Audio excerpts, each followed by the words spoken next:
প্রথম কথা, মমতা বন্দ্যোপাধ্যায় একটা মিথ্যাবাদী। এই সর্বনাশের মূলে হইল রাজ্যের এই মুখ্যমন্ত্রী মমতা বন্দ্যোপাধ্যায়। আমি এবং আমরা ল পড়িনি, কিন্তু আমরা ল মেকার দীর্ঘদিন। আমরা বারে বারে বলেছি রিভিউ পিটিশনটা তখনই লাই করবে যখন যোগ্য অযোগ্য তালিকা নিয়ে রাজ্য সরকার অর্থাৎ এসএসসি যাবে। উনি প্রথম থেকে ওএমআর ট্যাম্পারিং, র্যাঙ্ক জাম্পিং, সাদা খাতা, টাকা নিয়ে এবং ওদের দলের নেতাদের আত্মীয় স্বজনকে বাঁচাতে চেয়েছেন, যা অভিজিৎ গাঙ্গুলি মহোদয়ের অর্ডারে 22 সালে মেনে নিলে আজকে এই 26,000-এর সর্বনাশ হতো না, ওটা 5-6,000-এ রয়েছে। উনি যতবার রিভিউ পিটিশন করুন না কেন, ইতিমধ্যে SSC review petition set aside হয়েছে এবং সেখানে আরো জটিলতা বেড়েছে। গ্রুপ সি এবং গ্রুপ ডি যারা যোগ্য তারাও বঞ্চিত হয়ে গেছেন। এসএসসি রিভিউ পিটিশন করতে গিয়ে পুরো লটটাই বাদ চলে গেছে। ওই 4,000-এর মধ্যে কিন্তু অযোগ্য আছে, যোগ্য আছে।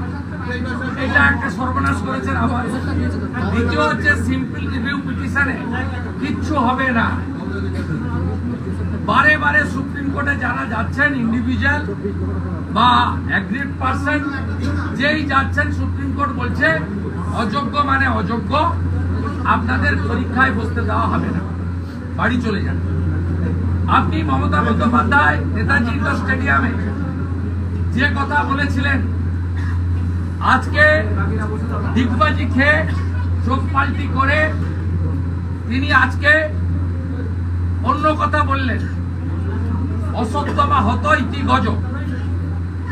আমি আবারও বলি রাজ্যের বিরোধী দলনেতা হিসাবে, আপনি যোগ্য অযোগ্য, আমরা আশা করেছিলাম বিকেল 5টায় আপনি যোগ্যদের তালিকা প্রকাশ করবেন, তার মানে অযোগ্যরা বাকিরা অযোগ্য হবে।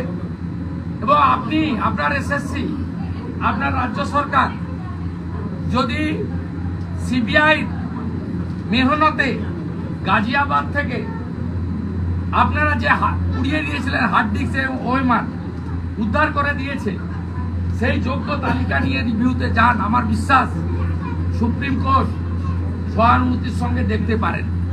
তা আপনারা যাবেন না, তাই সুপ্রিম কোর্টেরও দেখার সুযোগ নেই। তাই অযোগ্যরা পরীক্ষায় বসতে পারবেন না, তাদের লক অ্যান্ড কি হয়ে গেল। আপনার যদি এত দরদ অযোগ্যদের, আপনি সিভিক টিচার ঘোষণা করে নতুন একটা কর্মসূচি ঘোষণা করুন।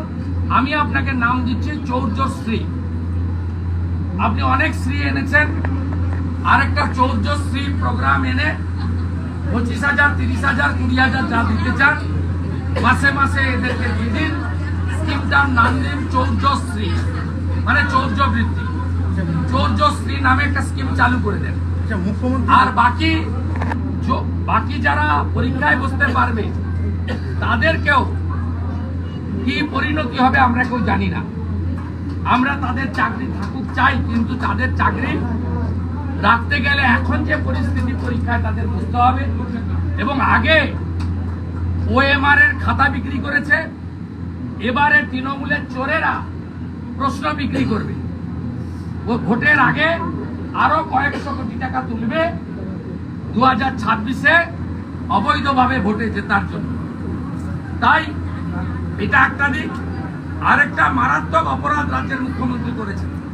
পশ্চিমবঙ্গ বিধানসভায় আইন এনে রাজ্যপালের সই করে অনেক আগে, এই সরকারের আমলে নয়, অনেক আগে, আজ থেকে 20 বছর আগে, 96-97 সালে, আরো আগে, সেই সময় এসএসসি তৈরি হয়, স্কুল সার্ভিস কমিশন।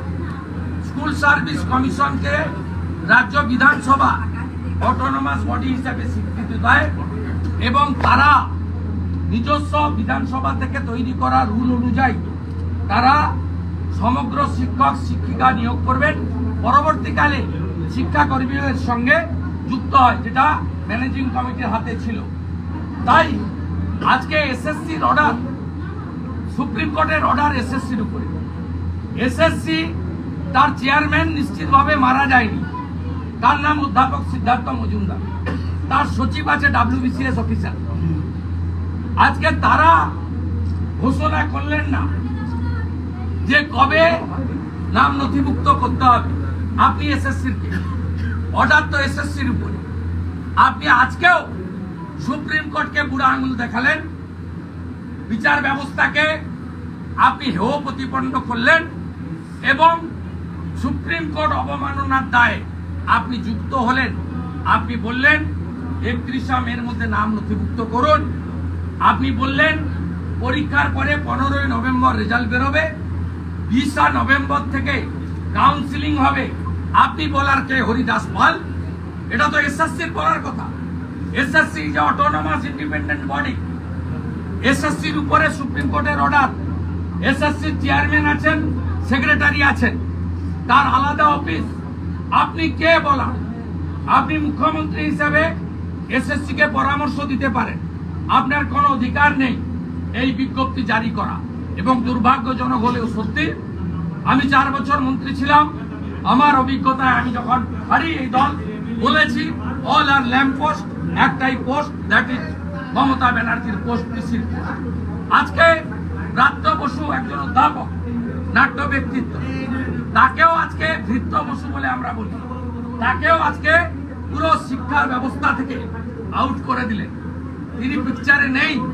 তার মানে আপনারা বুঝতে পারছেন এই রাজ্যে আমি মনে করি 11 কোটি জনগণই যোগ্য, একটাই অযোগ্য, তার নাম মমতা ব্যানার্জি। এই অযোগ্য মহিলাটিকে 2026-এ বিরাট সুযোগ পাচ্ছেন আপনারা গণতন্ত্রের মহোৎসবে, তাকে বাতিল করে দিন, তাহলে সব ঠান্ডা হয়ে যাবে, সব মিটে যাবে। এত চোখের জল আর দেখতে হবে না, এত মন্দির ঠাকুর আর ভাঙবে না, এত রোহিঙ্গাদের দেখতে পাবেন না, সব ঠিক হয়ে যাবে। একটাই অযোগ্য আর সব যোগ্য। মুখ্যমন্ত্রী ঘোষণা করেছেন যে শূন্য পদের সংখ্যা বাড়ানো হবে, শূন্য পদের সংখ্যা বাড়ানো হবে। উনি পারবেন না করতে। সুপ্রিম কোর্টের ডাইরেকশন আছে 16 সালের ভ্যাকেন্সির উপরে। 16 সালের যে 22.5 লক্ষ অ্যাপ্লিকেন্ট অ্যাডমিট কার্ড ছিল, তারাই, তাদের মধ্যে অযোগ্য 6-7 হাজার বাদ যাবে। কারা বাদ যাবে বলা আছে, ওএমআর টেম্পারিং, র্যাঙ্ক জাম্পিং, ফাঁকা খাতা এবং প্যানেল এর যে লংজিভিটি, তার বাইরে যারা আছে, এই 4টা ক্রাইটেরিয়া বাদে বাকিরা অ্যাপ্লাই করতে পারবেন। Not only present teacher, non teaching, যারা 16তে পরীক্ষায় বসেছিল, তারাও যদি মনে করে অ্যাপ্লাই করে আবার পরীক্ষায় বসতে পারবে। কিন্তু আপনি নতুন করে আসন বাড়াতে পারবেন না। তার কারণ আপনি আপনার যে মুসলিমদেরকে ওবিসি করতে গিয়ে আপনি যে ঘন্টটা পাকিয়ে রেখেছেন, ওবিসিতে তার মীমাংসা হয়নি। আপনি অবৈধভাবে 111টা কমিউনিটিকে ওবিসি তালিকায় ঢুকিয়েছেন, যার মধ্যে 107টা হচ্ছে মুসলিম কমিউনিটি, যা হাইকোর্টের ডিভিশন বেঞ্চ বাতিল করেছে। সুপ্রিম কোর্টে পেন্ডিং আছে, 15 জুলাই আবার ডেট আছে। আপনার কোনো ক্ষমতা নেই 100 পয়েন্ট রোস্টার মানার। আপনি তো ভর্তি করতে পারছেন না। উচ্চ মাধ্যমিকের রেজাল্ট 7ই মে বেরিয়েছে, আজকে 27 মে, 21 দিন অতিবাহিত। আপনি কোন স্কুলে কলেজে ভর্তির বিজ্ঞপ্তি দিতে পারছেন না, কারণ সেখানে ওবিসির 17% যে রিজার্ভেশন, সেটা ডিক্লেয়ার করতে হবে। 10 সালের আগের যে সার্টিফিকেট, 10 সালের পরের সার্টিফিকেট, এই বিতর্কের সমাধান আপনি করতে পারেননি বলে। চাকরিহারাদের বিরুদ্ধে, চাকরিহারাদের জন্য সর্বশক্তি দিয়ে লড়ুন বলেছেন মুখ্যমন্ত্রী। কেমন লড়বেন? নেতাজি ইন্ডোরে কি বলেছিলেন? আমি যতক্ষণ আছি চিন্তা নেই, আমি রিভিউতে যাচ্ছি। এসএসসি কে রিভিউতে পাঠিয়েছিলেন, সর্বনাশ করেছেন। গ্রুপ ডি, গ্রুপ সি, 4000-এর মধ্যে আমি বলছি 1400 জাল, 2600 জেনুইন, 2600 ছেলেকে পথে বসিয়েছেন। সিভিক নন টিচিং করে দিয়েছেন 20,000, 25,000। কতদিন? ডিসেম্বরের পরে কোথায় যাবে এরা? আপনি থাকবেন না। আপনি ক্ষমার অযোগ্য অপরাধ বাংলায় করে গেলেন। 26-এ আপনাকে লোক জেতাবে না, আপনি নিশ্চিন্ত থাকতে পারেন। যত গুন্ডামি করুন, যা খুশি করুন, 26-এ আপনি জিততে পারেন না। কালীগঞ্জে বিধানসভা ভোটে এখানে 6000 ভোটের তালিকা থেকে ভোটার লিস্টের নাম বাদ গেছে, নির্ণায়ক হতে পারে ভোটার লিস্টে জেতার ক্ষেত্রে। কালীগঞ্জে এর মধ্যে ৩৫০০ ডেথ তো বাদ যাবে, তো আমাদেরও দাবি ছিল। আমি আপনাকে বলছি, কালিয়াগঞ্জে রেজাল্ট কি হবে সেটা তো ভোটাররা ঠিক করবে। আমাদের যে কোর ভোট আছে ৪৩%, সেই কোর ভোট ভারতীয় জনতা পার্টির সঙ্গে থাকে। বাকি যে ৫৭% আছে তারা কি করবে তাদেরকে জিজ্ঞেস করবে, মালের দায়িত্ব আর কি, আমি দায়িত্ব নিতে পারছি। রাজধানীতে আমাদের যে ৪৩% কোর ভোট আছে, যা ২৪ সালে অমৃতা রায় মহোদয়া ৬৭,০০০ ভোট পেয়েছিলেন, ২১ সালে অভিজিৎ ঘোষ ৬৫,০০০ ভোট পেয়েছিলেন। আমাদের যে কোর ভোট, যারা রাষ্ট্রবাদ, সনাতন সংস্কৃতি, জাতীয়তাবাদ, দেশপ্রেম এবং পাকিস্তানকে দুশ্মন বলে মনে করে, সেই সমস্ত ভোটারদের ভোট পদ্ম ফুলে পড়বে। তারা প্রার্থী দেখে না, তারা নরেন্দ্র মোদীকে দেখে, তারা ভারত মাতাকে, অখণ্ড ভারতের কল্পনা করে, তারা মা ভারতীর চরণে প্রণাম করে কমলে পদ্মে ভোট দেবে। এটুকু আমি বলতে পারি। বাকি যোগ বিয়োগের অঙ্ক কি হবে না হবে সেগুলো আলাদা কথা। একটা উদাহরণ নদিয়ার মাটিতে দিয়ে যাই, শ্রী চৈতন্যদেব মহাপ্রভুর মাটিতে পশ্চিমবাংলায় কি উপনির্বাচন হয়? হয় না। ২০২১ শান্তিপুরে এমএলএ জিতেছিলেন মাননীয় সাংসদ জগন্নাথ সরকার। তিনি এমএলএ সিট ছাড়েন, উপনির্বাচন হয়। সেই উপনির্বাচনে ব্রজকিশোর গোস্বামী বিজেপির নিরঞ্জন বিশ্বাসকে ৬০,০০০ ভোটে হারান, ৬০+। সেই কেন্দ্রে গত ১ বছর আগে হওয়া নির্বাচনে, সাধারণ নির্বাচনে জগন্নাথ সরকার বাবু কত লিড পেয়েছেন? ৩০,০০০-এর কাছাকাছি লিড পেয়েছেন। মাননীয় সুবিধাবাদী মুকুটমণি, তিনি এখানে পার্লামেন্টে এমপি হবেন বলে দল বদল করেছিলেন। তাকে এখানকার মানুষ রানাঘাট সংরক্ষিত লোকসভা কেন্দ্রের মানুষ কত ভোটে হারিয়েছে আপনারা জানেন? হ্যাঁ, বিধানসভা ৩৭,০০০-এ হারিয়েছে তার নিজের কেন্দ্রে। সামগ্রিকভাবে তো বিজেপির মধ্যে জগন্নাথ দা সবচেয়ে হাইয়েস্ট করেছে। সেক্ষেত্রে আবার সেখানে উপনির্বাচনে পিটে মেরে ধরে কিভাবে তারা জিতে নিয়েছে আপনারা জানেন। আবার বলে গেলাম, ৮ মাস পরে যে ভোট হবে, মুকুটমণি অধিকারী অন্তত ৫০,০০০ ভোটে হারবে। লিখে রাখবেন, ৫০,০০০ ভোটে হারবে।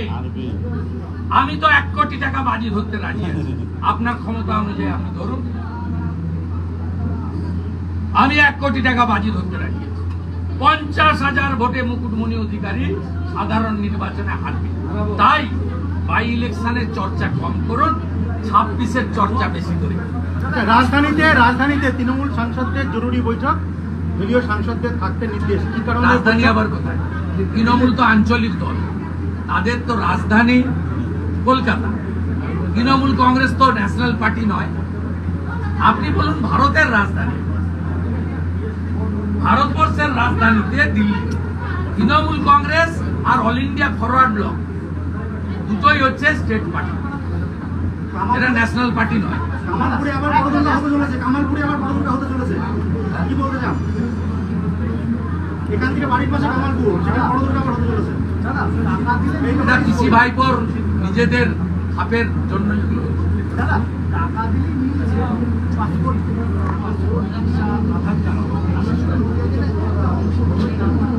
এর জন্য দায়ী তৃণমূল এবং পুলিশ। পাসপোর্ট নিতে গেলে পুলিশের ভেরিফিকেশন ইম্পর্টেন্ট। পুলিশের ভেরিফিকেশন হয় বিশেষ কমিউনিটি দেখে এবং টাকার বিনিময়ে।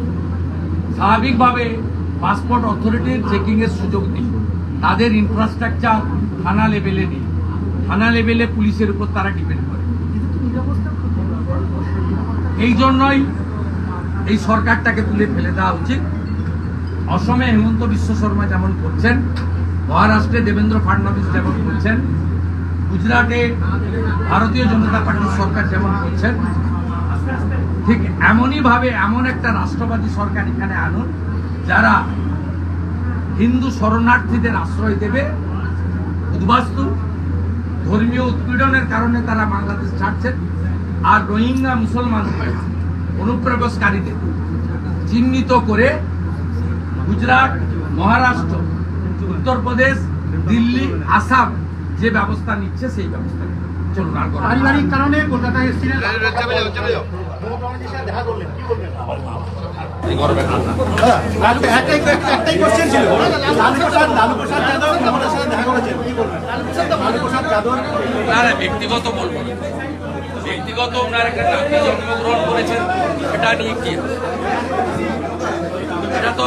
এটা সবটা রাজনীতির আগে। এটা কমপ্লিটলি ওনার যে পুত্র তেজস্বী যাদব তার একটি সন্তান হয়েছে, যা টিভিতে দেখলাম।